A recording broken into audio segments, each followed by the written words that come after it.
Welcome to Tenor Tech, where I solve the problems you didn't even know you had. You begin by opening Settings and tapping Bluetooth. Do it now. Once done, make sure the device you want to stop auto-connecting is powered and visible in the My Devices list. You're preparing to change the pairing behavior, not delete the device yet. You'll either disable automatic connection or forget and repair with new settings. Both require the device name. So confirm you see the exact device entry, because the next step acts on that specific line.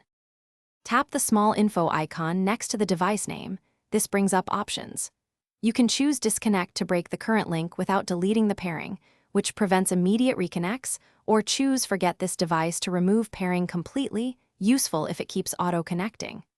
If the accessory uses its own app, open that app and disable Auto Reconnect there. Some accessories manage reconnection from firmware. Make sure to confirm your choice when prompted, because forgetting requires repairing later. Once you've disconnected or forgotten the device, restart your iPhone and the accessory to clear any lingering sessions. Then check whether it reconnects automatically. If you repair, recheck accessory app settings for an auto reconnect toggle so it won't jump back.